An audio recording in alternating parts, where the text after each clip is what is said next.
V9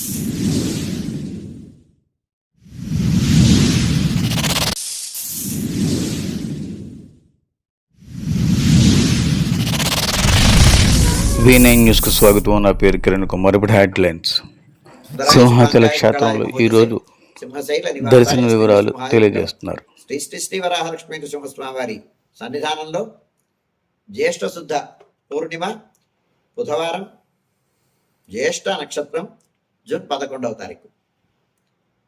ఇవాళ జ్యేష్ఠ పూర్ణిమ.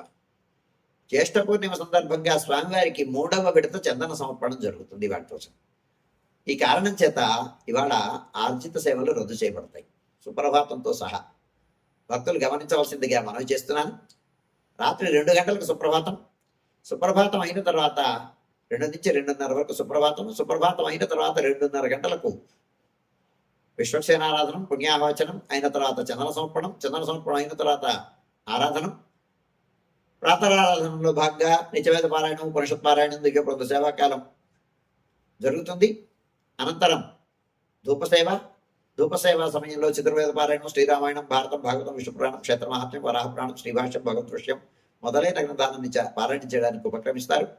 అనంతరం బాలభోగ నివేదనం అయిన తర్వాత నిత్యహోమం, బలిహరణం అయిన తర్వాత మంగళాశాస్త్రం, చాత్మర గోష్ఠి, తీర్థ వినియోగం అయిన తర్వాత చుట్టు సన్నిధుల్లో మంగళాశాస్త్రం పూర్తి చేసుకున్న తర్వాత ఆస్థాన మంటపంలోకి ఉత్సవమూర్తులు గోవిందరాజస్వామి ఉభయదేవేరులతో, ఆళ్వారులతో, లక్ష్మీనారాయణ స్వామి వారితో కూడి ఆస్థానం వేయించేస్తారు.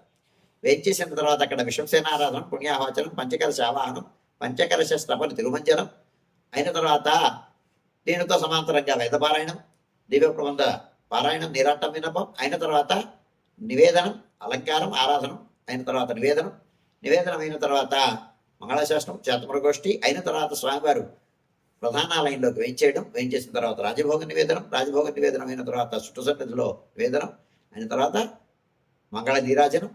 ఈ కార్యక్రమం అంతా పూర్తయిన తర్వాత సుమారు 7:30 గంటల ప్రాంతంలో సర్వదర్శనం ఆరంభమవుతుంది. భక్తులు దీన్ని గమనించవలసిందిగా మనవి చేస్తున్నాను. 7 గంటల నుంచి 11:30 గంటల వరకు, మధ్యాహ్నం 2:30 గంటల వరకు సర్వదర్శనం కొనసాగుతుంది. రాజభోగం విరామం ఉండదు. రాజభోగం కూడా ఉదయం ఆరాధనతో పూర్తవుతుంది. ఇవాళ మధ్యాహ్నం 2:30 గంటల వరకు సర్వదర్శనం కొనసాగుతుంది. మధ్యాహ్నం 2:30 గంటల నుంచి 3 గంటల వరకు మధ్యాహ్న విరామం. ఈ సమయంలో భక్తుల యొక్క దర్శనములు నిలుపుదల చేయడం జరుగుతుంది. మధ్యాహ్నం 3 గంటల నుంచి రాత్రి 7 గంటల వరకు సర్వదర్శనం కొనసాగుతుంది. రాత్రి 7 గంటల నుంచి 8:30 గంటల వరకు రాత్రి ఆరాధన. రాత్రి ఆరాధన అయిన తర్వాత 8:30 గంటల నుంచి 9 గంటల వరకు సర్వదర్శనం కొనసాగుతుంది. 9 గంటలకు ఏకాంత సేవ కవాట బంధనంతో ఈనాటి కార్యక్రమం సుసంపన్నమవుతుంది.